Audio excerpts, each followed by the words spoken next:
But dude, he's so goddamn good. He's so protected. He knows where to be and where not to be. He's so composed. Like, look at that. Look at that movement. Look how he moves away from everything. So you're punching at air and you're still threatening, but you're not really hitting him, and he's making you throw punches. And occasionally you clip him with a shot as he's moving away, and he rolls with a lot of shit.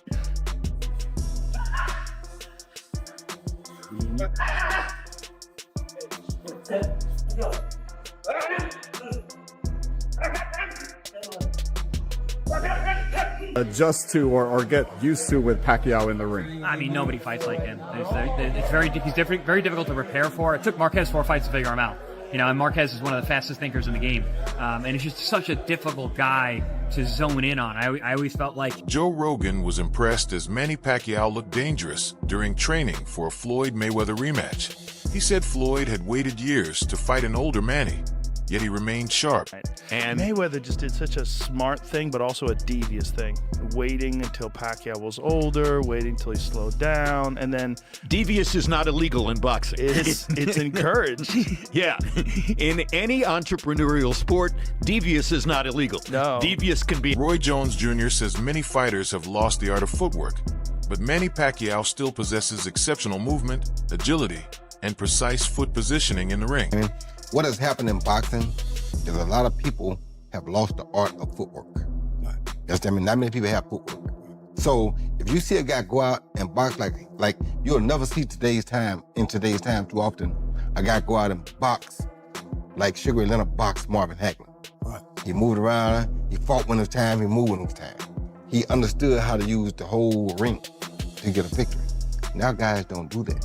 Pac-Man, fortunately, is one of those guys who knows how to use the ring. So he don't stand in just one place and fight.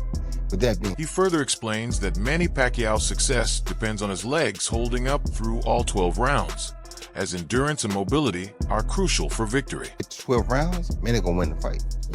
If Burns can hurt Manny early in the fight and not let him go 12 rounds, he might have a chance. But Manny has one of the bigger outputs for any fighter of any era. Right. He's a guy that don't mind throwing 3 and 4 and 5 punches at a time. He's not one of those guys that won't throw 4 or 5 punches if he see it. You understand me? So that being said, the only concern I have is how will his legs hold up? Right. Because if his legs hold... Manny Pacquiao displays incredible speed in the ring, combining lightning-fast punches, quick footwork, and unmatched reflexes that keep opponents constantly off balance.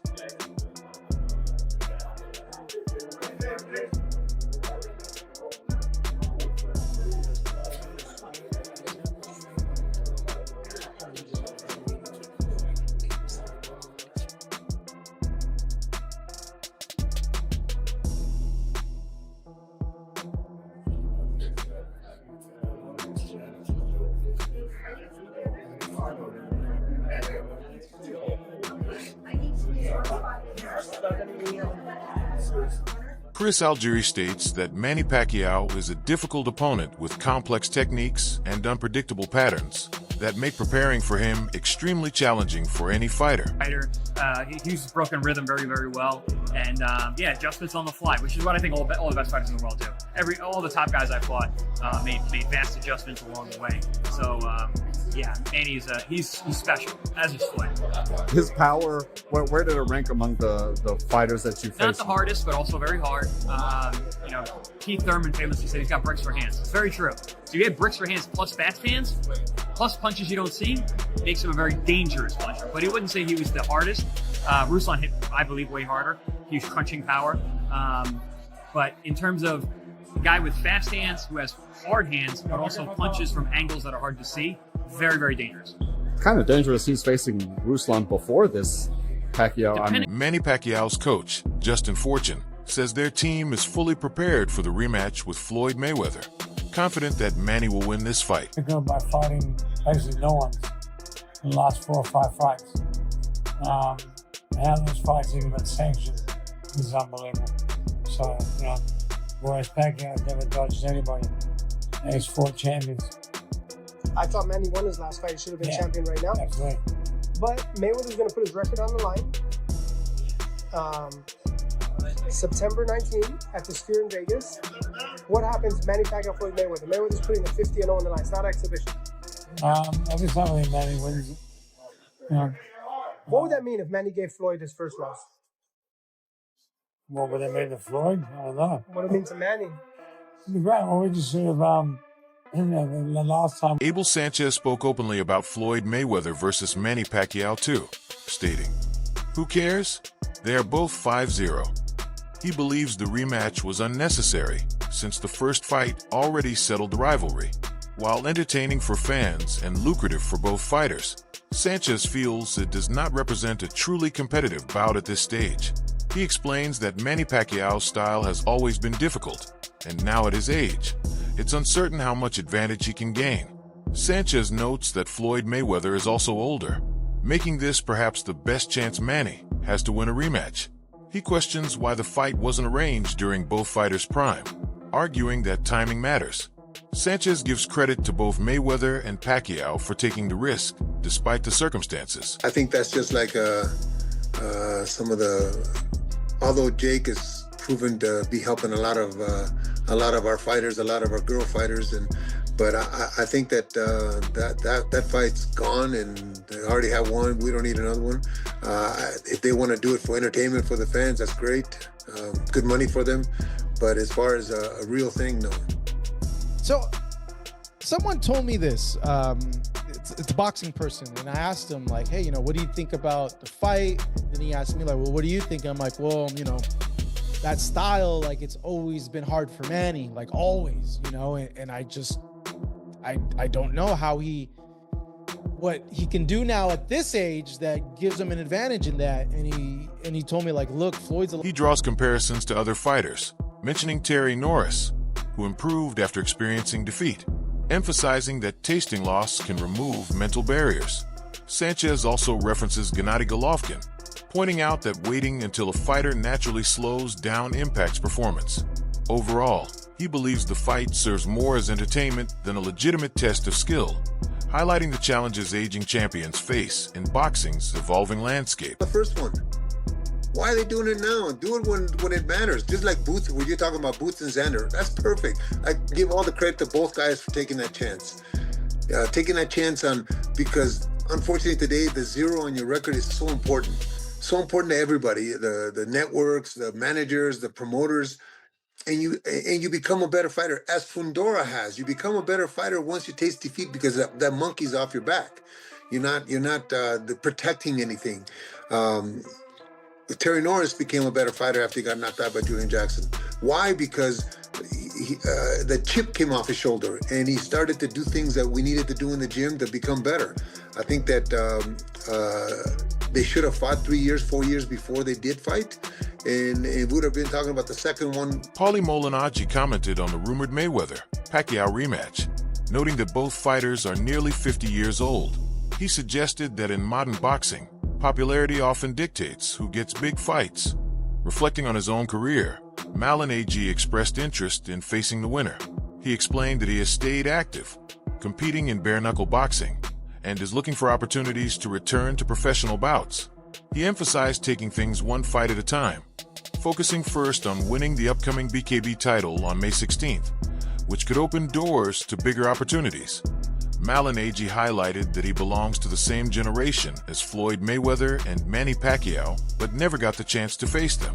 He suggested that aging fighters might prefer to compete within their generation rather than take on much younger challengers. He concluded by urging fans to watch closely and expressed confidence in his own sharpness, referencing Pacquiao's previous fight against Mario Barrios. 50, I want to say they're right around 50 years old. Yeah, Just man. Let's see what at this point in time, whatever's popular, if they fight, they fight. I mean, listen, I don't know where the winner goes. I'll tell you what, I'd love a chance to fight the winner. I've been active. I've been fighting in bare knuckle.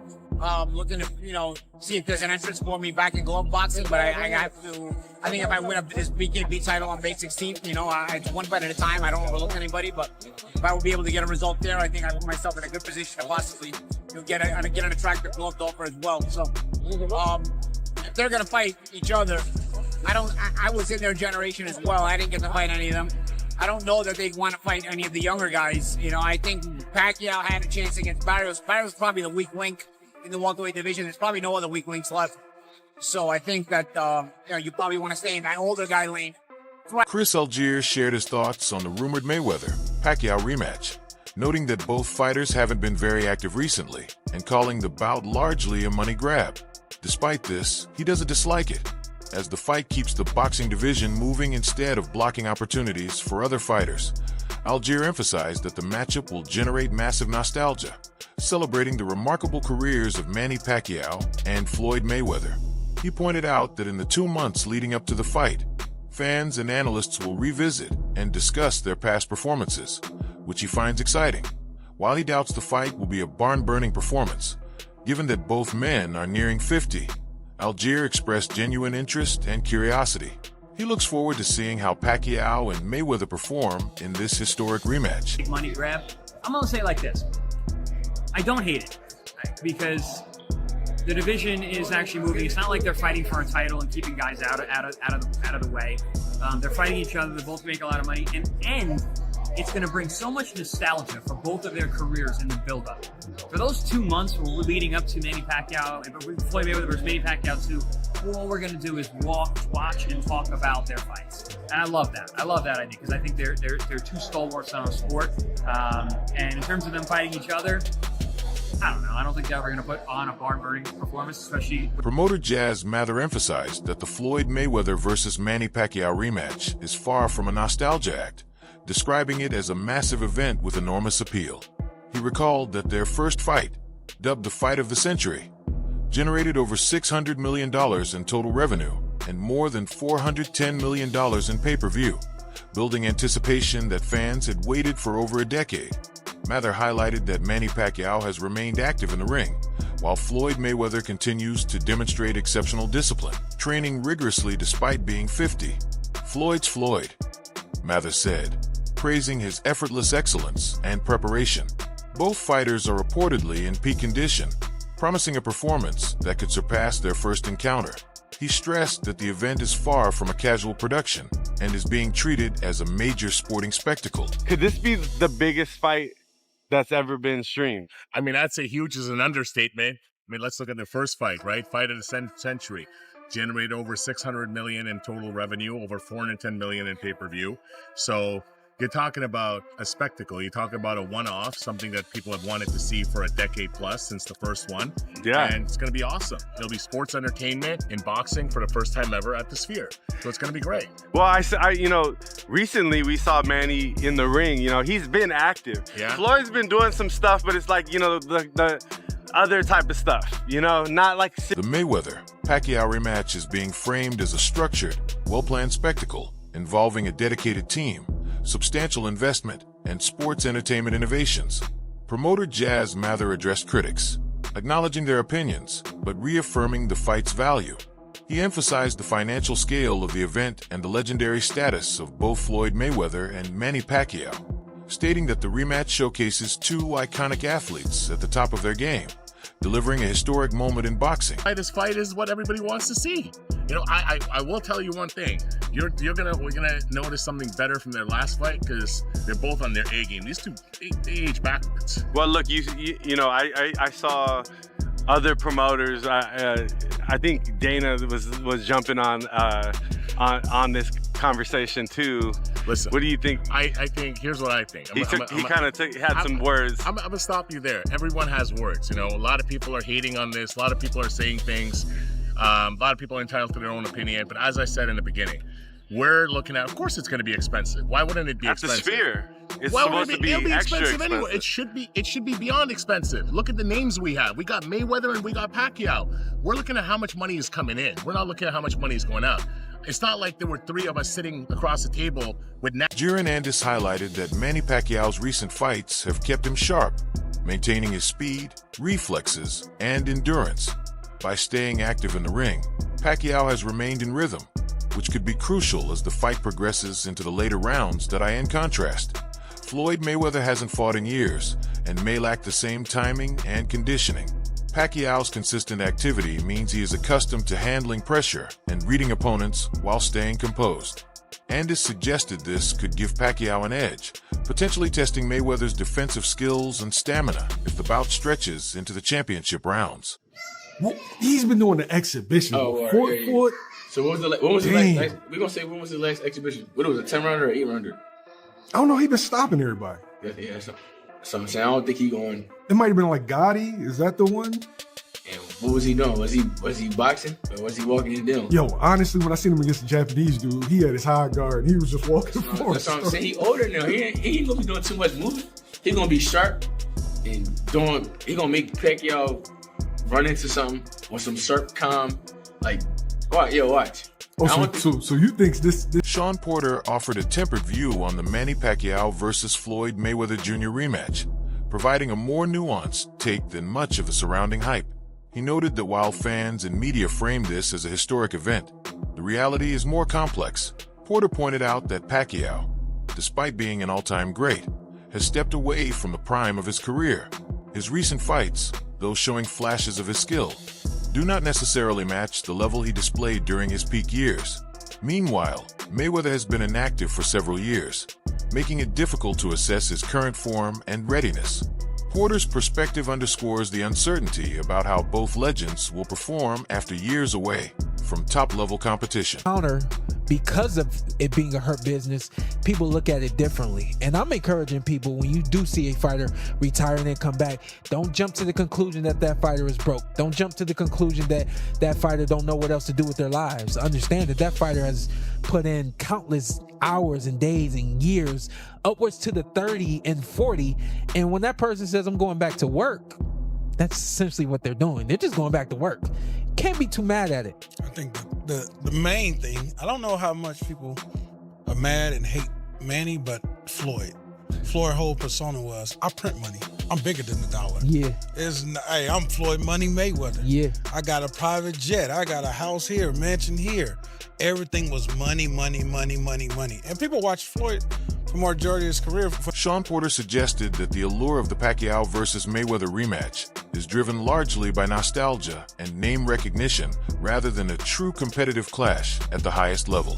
He emphasized that fans should adjust their expectations, recognizing that while the matchup is exciting for historical reasons, it does not carry the same significance in terms of skill or legacy impact as their original fight. Ultimately, Porter framed the bout as more of an exhibition of past greatness, rather than a definitive measure of who is superior today. Which he never really wanted to jeopardize. He never wanted to give Pacquiao his rematch. I beat him. Yeah. I walked away in his mind and with a record to back it up. You know, it's an art. He has a seat at the table of the greatest who ever did it. I don't think he ever wanted to jeopardize it. And so if you're coming back having to jeopardize it when you didn't really want to, and people could argue it's not jeopardized, he'll always beat Pacquiao 7 days a week and all that. That's a different dynamic. I don't think a rematch was needed at the time either.